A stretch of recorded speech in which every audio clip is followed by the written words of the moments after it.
Assalamualaikum warahmatullahi wabarakatuh. Sebelum nonton jangan lupa tekan tombol like, comment, and subscribe. Karena like, comment, and subscribe itu gratis. Jangan lupa follow Instagram gua @aldoabdan dan Facebook Aldo Abdan. Support terus channel saya biar saya semangat lagi buat konten. Hanya tekan tombol subscribe. Anda akan support terus channel saya biar saya semangat lagi buat konten. Nah, guys, gua akan menceritakan rumah angker di temanku, guys. Gue mau berbagi salah satu cerita pengalaman horor yang gak akan pernah gue lupakan 10 tahun yang lalu. Sewaktu gue nginap di rumah teman dan sampai sekarang tiap gue ingat kejadian itu rasanya itu baru terjadi kemarin. Sebelumnya mohon maaf bila akun yang gue pakai adalah akun baru karena ini adalah kali pertama gue buat dan nulis di Twitter. Semua yang gue tulis benar berdasarkan kisah pengalaman gue sendiri, jadi bisa dipertanggungjawabkan. Daripada kelamaan, langsung saja. 10 tahun yang lalu, tepatnya saat gue masih duduk di bangku kelas 3 SMP. Itu adalah masa liburan 1 minggu setelah ujian. Seingat gue waktu itu sore, enak-enak lagi bengong, tiba-tiba gue disapa sama tetangga sekaligus sepupu. "Liburan kemana?" tanya dia. Nama sepupu gue Udin, dalam kurung disamarkan. "Gak kemana-mana," jawab gue, dan terjadilah obrolan basa-basi. Intinya Udin menawari gue buat ikut sama dia nginap di rumah tetangga gue yang ada di desa jauh dari tempat gue tinggal. Namanya Yuda, disamarkan juga. Gue mikir dan dia bersikeras meyakini. Skip. Gue dapat info ada 3 anak lagi yang gabung. Jadi totalnya 6 orang. Gue pikir seru kan karena rame dan lumayan juga bisa liburan di desa. Gue nggak pernah mikir macam-macam, jadi akhirnya gue ikut. Berangkatlah kita keesokan paginya. Sebelumnya gue nggak pernah ke rumah Yuda yang di desa, dan kayaknya juga gue yang belum pernah ke sana. Lama perjalanan sekitar 2 jam karena desanya sendiri masih satu kota sama gue, kota M, sebut aja begitu. Skip. Sampailah gue di sana, dan waktu pertama kali melihat rumahnya, Namar adalah hal yang pertama gue rasain. Karena jujur, walaupun gue nggak bilang gue istimewa, tapi gue sangat sensitif. You know what I mean. Gue perhatiin rumahnya Yuda gak jauh beda dari rumah biasa. Samping kiri kanan rumah tetangga dan rame. Tapi ternyata gue salah besar, karena kita sampai agak siang. Jadi kita berberes perbekalan buat nginap 2 hari. Rencananya setelah selesai masukin perbekalan yang cuma mie instan, kami sepakat main game sebelum azan zuhur berkumandang. Yuda, si pemilik rumah, cuma berpesan, 1, jangan buka pintu dapur. Waktu itu gue masih belum berpikir macam-macam. Oke, kita akhirnya main game Guitar Hero. Kami bergantian main dan tanpa sadar waktu berlalu cepat. dan gue yang sadar bilang udah mau zuhur ini. Tapi dasarnya bocah-bocah semprul, mereka makin asik main sampai akhirnya ini pertama kalinya gue merasa ada yang aneh di rumah ini. TV yang kita buat ngegame tiba-tiba mati, padahal kondisi lampu di kamar nyala. Gue sama yang lain cuma saling lihat satu sama lain. Kemudian hitungan ketiga kompak lari keluar rumah. Walaupun sepele tapi jantung gue deg-degan kayak maling ayam hampir ketangkap digebutkin warga. Gue lihat mata teman-teman gue juga masih panik dan mereka saling bergumam satu sama lain. Tapi cuma gue yang kayaknya nggak ngerti apa yang mereka coba ngomongin. Sialnya gue belum curiga. Kita balik ke rumah setelah tenang dan saling meyakini kalau itu cuma kebetulan belakang. Termasuk yang punya rumah si Yuda yang larinya paling kencang tadi. Kita berhenti main game untuk memutuskan untuk tidur siang sampai menjelang sore. Gak ada yang terjadi selama waktu tersebut. Sampai akhirnya setelah malam tiba, hal yang seharusnya gue tahu kalau ternyata ada yang disembunyikan dari rumah itu. Semua anak sudah pada mandi dan gue bahagia mandi paling akhir, tepatnya sebelum azan maghrib. Sebelum gue lanjut ceritanya, gue mau kasih tahu siapa saja nama teman-teman gue. Ada Udin, sepupu Yuda, Jali, Andri, Dayat, dan gue. Sebelum azan maghrib, langit udah mulai gelap dan gue pergi ke kamar mandi. Sedikit yang mesti lu pada tahu, rumah ini terlihat seperti rumah biasa dari depan. Tapi dari keseluruhan rumah, cuma dapur dan kamar mandi yang dibiarkan tetap kuno. Jadi temboknya dari bambu. Selain itu, dapurnya masih beralaskan tanah dan kamar mandinya masih menggunakan sumur. Mantap. Setelah gue pikir-pikir, sadari gue tiba-tiba di rumah ini, gue baru sadar. Gue baru lihat satu sekali dapur dan kamar mandinya. Setelah dikasih tahu di mana lokasi yang ternyata dapur dan kamar mandi ada di area yang sama, gue pun pergi. Tepat setelah gue buka pintu yang menuju dapur lalu kamar mandi, gue kaget karena di dapurnya yang super gede, lengkap dengan tungku kayu bakar, ada sebuah ranjang kosong. Gue cuma pikir positif karena emang gak aneh ada ranjang di dapur karena rumah nenek gue sendiri juga begitu. Di sini gue juga baru sadar ada pintu di dekat almari di ujung ruangan dan gue sadar itu pintu yang diomongin Yuda. Pintunya kelihatan aneh, kayak sengaja diganjal sama almari dan kalau dilihat pintunya mengarah ke halaman belakang yang gak gue tahu entah apa di sana. Kamar mandinya di sebelah kiri dapur.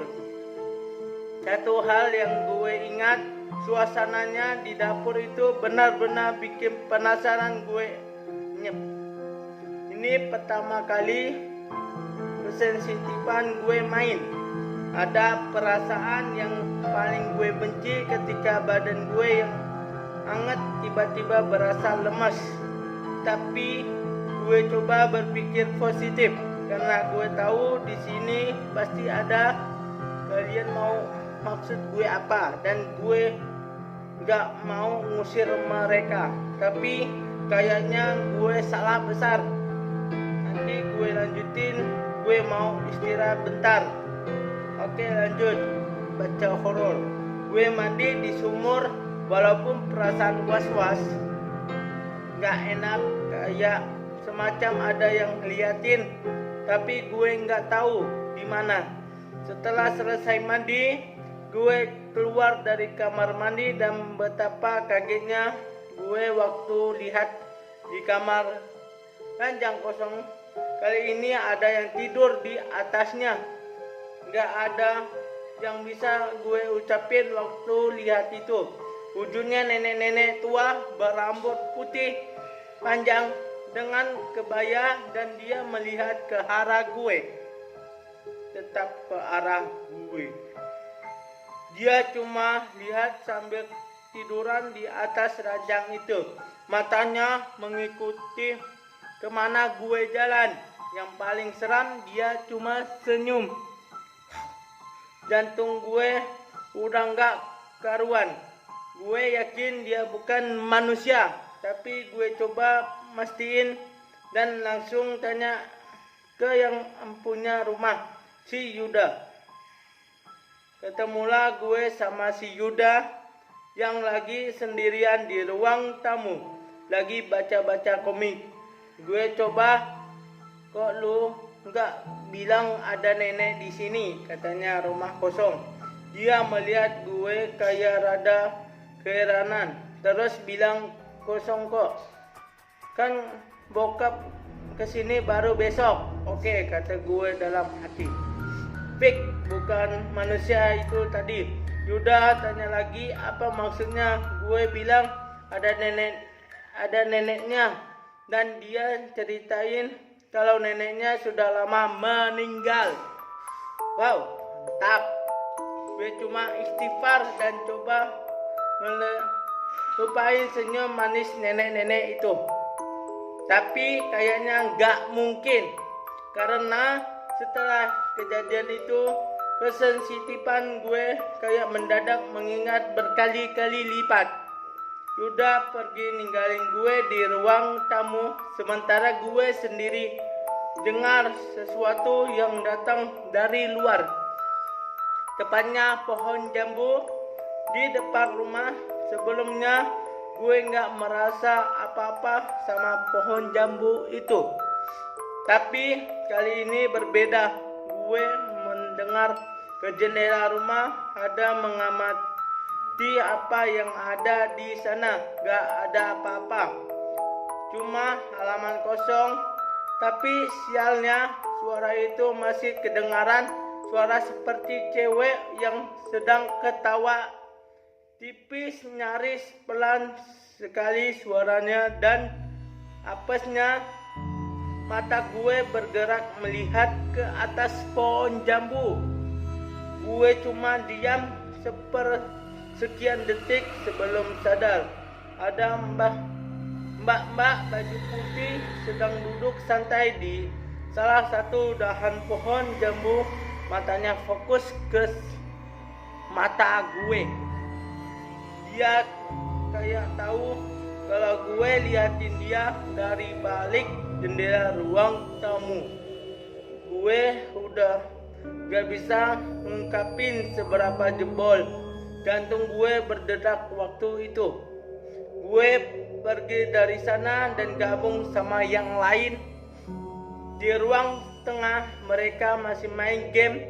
Waktu itu PS2 masih jadi barang mewah, dan Yuda yang kebetulan punya, jadi mereka nggak ada henti-hentinya main itu. Gue gabung, tapi gue nggak cerita apapun. Gue berusaha nggak cerita apapun selain gue nggak mau bikin panik yang lain. Gue juga merasa gak etis cerita begituan. Gue datang di sini sebagai tamu. Ya, kamu yang sedang disambut para penghuninya. Gue duduk nungguin giliran, tapi emang dasar gak ada yang mau gantian. Akhirnya gue melipir ke kamar tidur. Kamarnya bisa dijangkau ke ruang tengah, dan sengaja pintunya gak gue tutup. Tetapi sebelumnya gue main pinjam HP sama Yuda. HP adalah barang yang sangat-sangat mewah saat itu. Gue utak-atik isi HP-nya, ada beberapa lagu, tapi gue malah fokus ke beberapa video. Gue yakin buat kalian masa SMP adalah masa paling indah, karena kita pengen serba tahu ternyata video-video yang lagi booming dulu. Gue putar video yang menikmati adegan per adegan, sampai gue baru sadar hal yang seharusnya gak gue lakuin adalah sendirian. Gue merasa seseorang seperti bernapas di tengkuk gue. Waktu itu gue di atas tempat tidur dan posisi bisa melihat anak-anak main PS, jadi seharusnya mereka juga bisa melihat gue kan. Video masih diputar dan gue berusaha melirik apa yang ada di belakang gue, dan gue bisa lihat nenek yang gue lihat di dapur tadi sekarang ada di belakang gue, masih tersenyum memperlihatkan gue. Ini adalah nenek. Momen menakutkan sekaligus. Gimana enggak kau itu lihat setan dalam kondisi lu lagi nonton 3GP. Senyumnya enggak cuma mengerikan, tapi berasa meledek. Tetap aja kalau kalian bisa bayangin di posisi gue. Ketakutan enggak bisa disembunyiin. Akhirnya gue cuma diam sambil ngeliatin dia. Sementara video terus berputar sampai akhirnya selesai. Gak ada rasa syukur yang bisa gue ucapin ketika Yuda masuk dan negur gue. Sumpah, untuk kali ini pertama gue bersyukur punya teman Yuda yang tahu kapan harus datang di saat dibutuhkan. Gue ngelirik lagi apa yang ada di sebelah gue, dan makhluk itu udah nggak ada. Gue lega dong, tapi semuanya baru dimulai dari sekarang. Gue lanjutin nanti malam. Udah ceritanya gue juga lagi banyak kerjaan, karena ceritanya juga sedikit panjang lagi. Gue bakal ungkapin rasa di rumah itu tapi nanti ya. Oke, gue lanjutin ya. Sorry sebelumnya kalau harusnya update malam, tapi karena kemarin gue lembur sampai jam 2, jadi nggak bisa lanjut. Setelah kemudian dimana gue didatangi sama nenek-nenek di kamar itu, dan Yuda negur gue biar gabung sama yang lain. Tiba-tiba gue kebelet kencing. Ini bikin gue dilema, dimana kalau gue didatangi nenek-nenek itu lagi, mana kamarnya mandinya dekat dapur lagi. Untungnya gue punya ide. Gue bilang apa yang mau ke kamar mandi. Dijawab serempak kalau gak ada yang mau, tapi teman gue si Jali ngeletuk, bukannya si Andri lagi ke kamar mandi ya? Dengar itu gue langsung menyusul ke kamar mandi mumpung ada teman. Begitu melewatin pintu menuju dapur, gue kaget waktu Andri keluar dari sana lengkap dengan mimik wajah yang pucat pasi. Udah balik Andri, kata gue nahan dia. Tapi dia cuma diam, kemudian langsung ninggalin gue begitu aja karena kepalang tanggung. Andri juga pergi, gue lanjut. Sekali lagi tidak masuk area dapur dan kamar mandi, badan gue rasa nyenyap lagi. gue perhatiin di atas ranjang gak ada siapapun. Begitupun nenek-nenek itu. Gue langsung berburu-buru ke kamar mandi biar cepat terus langsung balik rencananya begitu. Tapi baru gue lepas celana pendek, bulu kuduku gue berdiri. Rasanya benar-benar campur aduk. Gue tahu perasaan ini adalah perasaan kalau di sini pasti ada. Gue berusaha nggak mikirin itu sampai gue dengar suara orang berdeham, suara berat. Sentak gue yang coba nggak mikirin, akhirnya nyari gue spontan nyari sumber suara itu.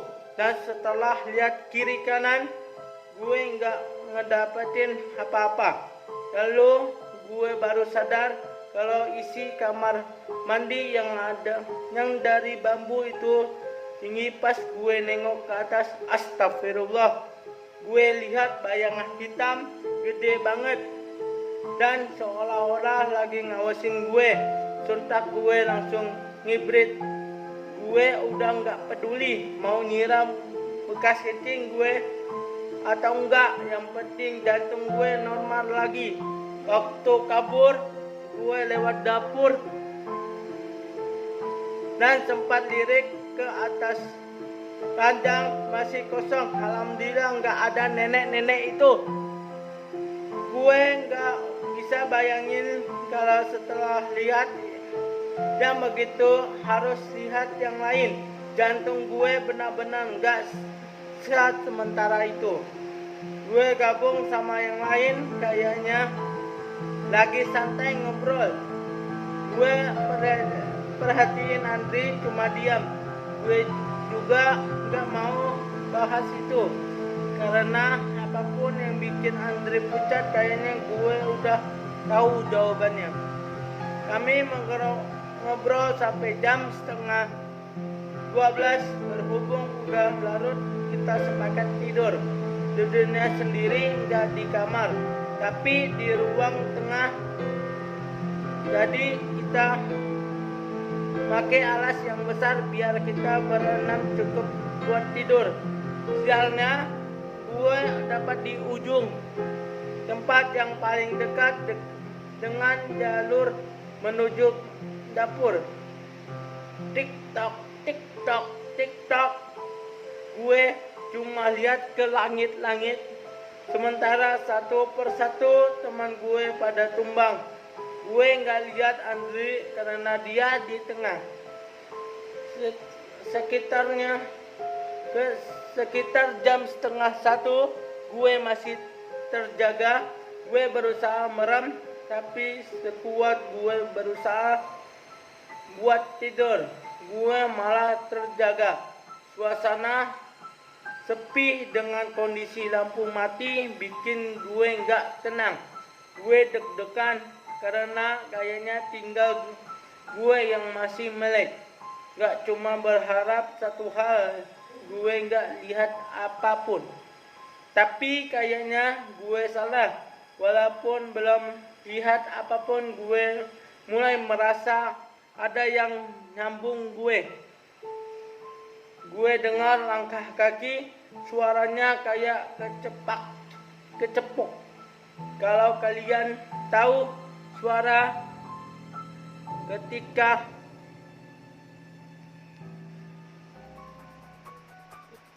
gue merasa nggak peduli, akhirnya suara itu hilang dan sendiri. Gue pikir udah aman, tapi kayaknya gue salah lagi. Baru sebentar gue menjamin mata, gue merasa ada yang ganggu muka gue. Kayak ada entah apa yang kena muka gue, itu nggak nyaman.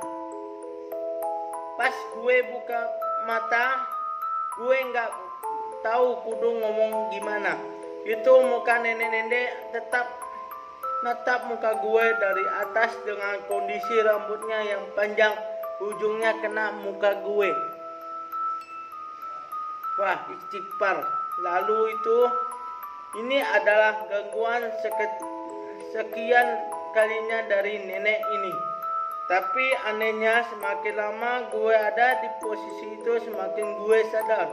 Walaupun itu seram, tapi nenek ini gak pernah gangguin dalam hal kontak fisik. Gue baru sadar kalau dia cuma nampakin wujudnya doang. Selebihnya dia gak nyakitin gue kayak di film-film. Selama beberapa saat gue biarin nenek ini ada di sebelah gue dan ngeliatin gue dengan senyuman seramnya. Kemudian terdengar suara pintu digedor-gedor. Serius, cara ngedor pintunya itu kayak nggak digedor oleh orang.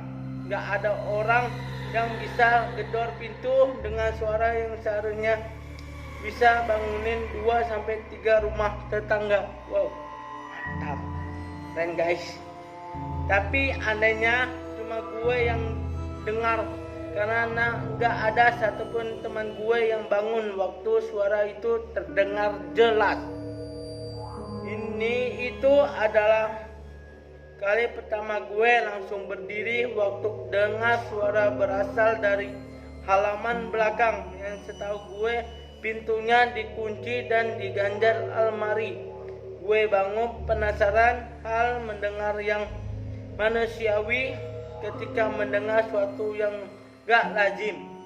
Gue bersiap pergi buat lihat, tapi sesuatu mengganjal kaki gue.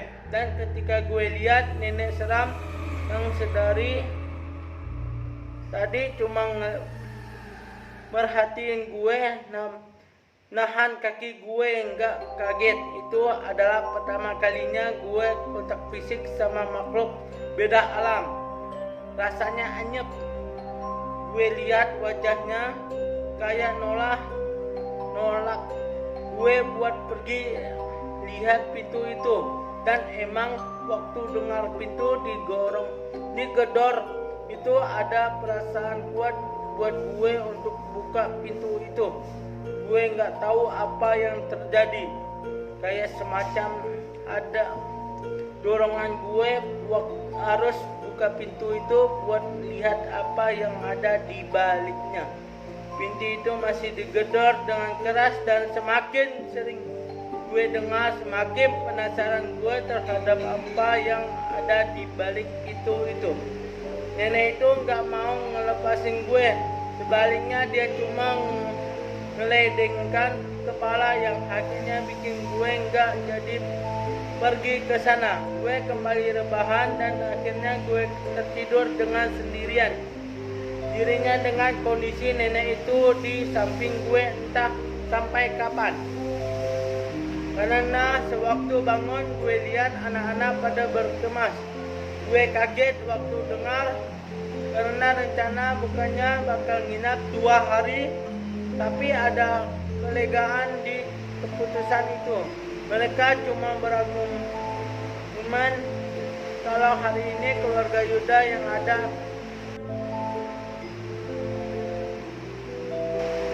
Setelah itu gue ingat kalau malam saat gue didatangi sama nenek Towok, gue dengar ada yang gedor-gedor pintu belakang. Langsung gue tanyain, dan betapa kagetnya gue. Mikir muka ibunya Yuda langsung berubah pucat. Terus kamu buka pintu itu, kata beliau seperti mau marah. Tak jawab kalau nenek itu mencegah saya membuka pintu itu, dan ibunya Yuda kemudian lega mendengarnya. Ibunya Yuda akhirnya bercerita kalau yang di belakang itu memang asli yang paling jahat. Terakhir kali pintu itu dibuka masih sudah lama, waktu kakek Yuda masih hidup. Dan kenapa ditutup sampai sekarang? Karena tidak ada yang bisa mengendalikannya. Bentuknya itu seperti jin bertanduk, berwarna merah, dan yang paling menakutkan dapat membawa bencana, kemalangan, untuk keluarga itu, karena itu sengaja dikurung di sana, ibaratnya itu adalah rajanya. Itulah cerita yang bisa gue bagi untuk kalian. Semoga kejadian seperti itu semakin menambah iman kita untuk senantiasa mendekatkan diri pada Yang Maha Kuasa dan tidak bersikap syirik dan menyentuhkan Tuhan.